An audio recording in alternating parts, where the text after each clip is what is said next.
सभी दोस्तों को नमस्कार। स्वागत है आपका आपके इस चैनल स्पिरिचुअल जर्नी में। दोस्तों, आज मैं फिर आप सभी दोस्तों के लिए एक नई कहानी लेकर हाजिर हुआ हूँ। ये कहानी एक नए मकान में इमली के पेड़ और उससे जुड़े रहस्यमयी अनुभवों के इर्द गिर्द घूमती है, जिसमें 3 बहनें, उनकी दादी अम्मा और एक जिन की कहानी है। हमारा परिवार एक नए मकान में शिफ्ट हुआ था। इस मकान की सबसे खास बात थी इसके बड़े आंगन में खड़ा एक विशाल इमली का पेड़, जिसकी शाखाएं दूर तक फैली थी और कच्ची पक्की इमलियों से लदी थी। हमें तो ये पेड़ देखते ही खुशी हुई, लेकिन दादी अम्मा को ये बिल्कुल पसंद नहीं आया। ए बेटे, तुमने क्या देखकर ये मकान लिया? दादी अम्मा ने अब्बू जानी से नाराजगी भरे लहजे में पूछा। क्यों अम्मा जी, मकान अच्छा नहीं लगा? अब्बू ने जवाब दिया। खाक अच्छा लगेगा, जिसमें इमली का पेड़ हो। नीम, पीपल या बरगद का पेड़ होता तो बात थी, ये इमली का पेड़ तो। दादी अम्मा कुछ कहते कहते रुक गई। अब्बू ने उस वक्त बात को टाल दिया।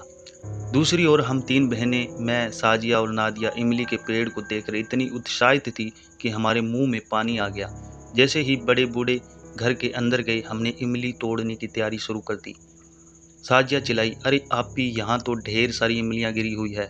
सचमुच जमीन पर पक्की इमलियाँ बिखरी पड़ी थी। हम तीनों ने भाग भाग कर इमलियाँ इकट्ठी की और वहीं से उनके चटखारे लेने शुरू कर दिए। तभी अम्मी की आवाज़ गूंजी, ये लड़कियाँ कहाँ हैं? इमली तो कोई भागी नहीं जा रही।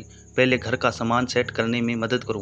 घर का सामान खोलने और सजाने में कई दिन लग गए। हम बहनें इतने जोश से काम कर रही थी क्योंकि हमारा ध्यान इमलियों पर था। हमने इमलियों के छिलके उतारकर उनके बीज निकालकर सरसों का तेल और कटी मिर्च मिलाकर एक स्वादिष्ट चटनी बनाई, जिसे छुप छुप कर खाते। इस चटनी ने हमें जैसे जादू में बांध लिया था। एक दिन भरी दोपहरी में दादी अम्मा ने हमें इमली के पेड़ के नीचे देख लिया। उनकी आवाज़ ऐसे गूंजी कि हमारी रूह कांप गई। इमली के नीचे बारूदी सुरंगें बिछी है क्या, जो तुम वहां जाती हो? नादिया ने हिम्मत करके पूछा। कैसा खतरा दादी?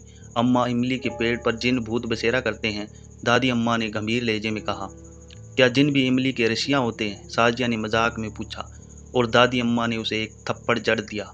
वो तुम्हारी तरह चटोरे नहीं, बल्कि चटोरी लड़कियों के चक्कर में वहां रहते हैं। खबरदार जो फिर वहां गई।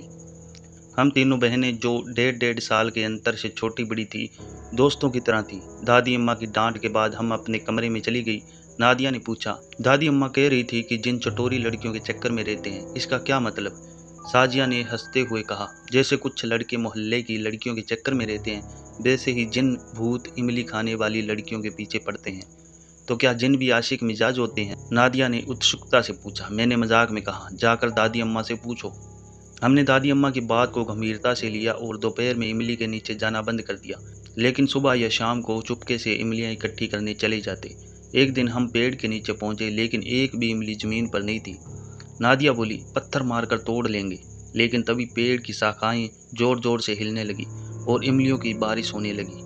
हमने जल्दी जल्दी इमलियाँ इकट्ठी की और भागकर कमरे में आ गए। कमरे में इमलियाँ देखकर साजिया और नादिया खुशी से फूली नहीं समा रही थी, लेकिन मैं परेशान थी। तुमने गौर किया, शाखाएं कौन हिला रहा था? हवा तो थी नहीं। साजिया डरते हुए बोली। क्या वाकई जिन भूत हैं? नादिया ने बेफिक्री से कहा। हो तो हो, हमें क्या, लेकिन अगर वो हमारे चक्कर में पड़ गई तो?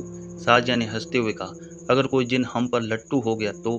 मैंने दोनों को डांटा, फालतू बातें मत करो। अगर सच में कोई जिन है तो हमें सावधानी बरतनी चाहिए।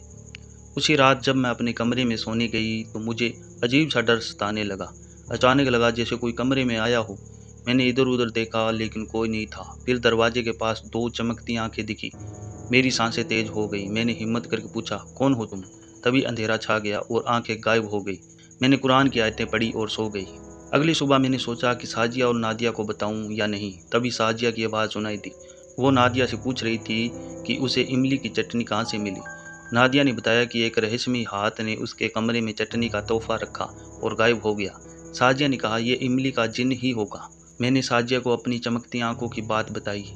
उसने भी एक अनुभव साझा किया कि उसे लगा था कि कोई उसके बिस्तर पर बैठा है और उसके सिर पर हाथ फेर गया।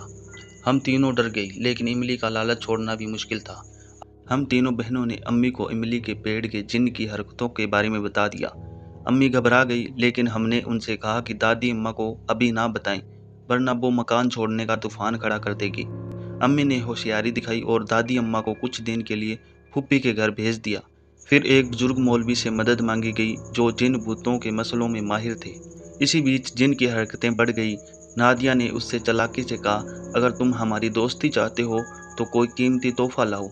अगले ही पल एक चमक के साथ उसके सामने हीरे जड़ा सोने का हार प्रकट हो गया। साजिया ने भी हिम्मत दिखाई और कहा, मेरे अब्बू मुझे किसी दौलतमंद से ब्याह देंगे, तुम कुछ बड़ा करके दिखाओ। जिन ने तेज में आकर उसके कमरे में नोटों की गड्डियां और सोने के जेवरों का ढेर लगा दिया। मैंने जिन से कहा, मुझे ना दौलत चाहिए ना जेवर, अगर तुम सच में कुछ चाहते हो तो इंसानी रूप में आकर मुझसे निगाह करो। मौलवी साहब के मशवरे पर हमने एक जाल बिछाया। जुम्मा की नमाज के बाद निगाह की रस्म तय की गई। हमने सोचा कि कुरान की ताकत और मौलवी साहब की दुआएं जिन को काबू में कर लेगी। तय समय पर घर के आंगन में रस्म शुरू हुई। जिन एक नौजवान के रूप में प्रकट हुआ, लंबा, हट्टा कट्टा और चमकती आंखों वाला। वो मेरे बगल में दूल्हे की तरह बैठा। मौलवी साहब ने कुरान की आयतें पढ़नी शुरू की। अचानक हवा ठंडी हो गई। इमली का पेड़ जोर जोर से हिलने लगा, जैसे कोई तूफान आ रहा हो। जिन की आंखें चमकने लगी और उसने मेरी तरफ देखकर कहा, तुमने मुझे आजमाने की हिम्मत की, लेकिन मैं कोई साधारण जिन नहीं। ये इमली का पेड़ मेरा बसेरा है और तुमने मेरे दिल में जगह बना ली। मैंने हिम्मत जुटाकर कहा, अगर तुम सच में इश्क करते हो तो आयतों का सामना करो। मौलवी साहब ने आयतल कुर्सी पढ़नी तेज कर दी। तभी एक तेज चमक हुई और जिन के आसपास धुआं उठने लगा, लेकिन वो गायब नहीं हुआ। उसने हंसते हुए कहा, मैं तुम्हें छोड़कर नहीं जाऊंगा। ये पेड़, ये घर और तुम तीनों मेरी कहानी का हिस्सा हो। अचानक इमली के पेड़ से एक तेज आवाज आई, जैसे कोई चीख रहा हो। हम सब ने देखा कि पेड़ की शाखाएं हिलते हिलते रुक गई और जमीन पर ढेर सारी इमलियां गिरने लगी। लेकिन ये इमलियां साधारण नहीं थी। हर इमली चमक रही थी, जैसे उनमें कोई जादू बसता हो।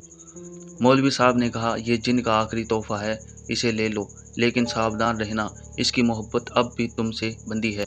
हमने इमलियां इकट्ठी की, लेकिन डर के मारे उन्हें छुआ नहीं। मौलवी साहब ने कुछ दुआएं पढ़कर पेड़ को बांध दिया ताकि जिन दोबारा ना आए। लेकिन रात को जब हम सोने गए तो मेरे कमरे में एक हल्की सी खुशबू फैली, इमली की चटनी जैसी।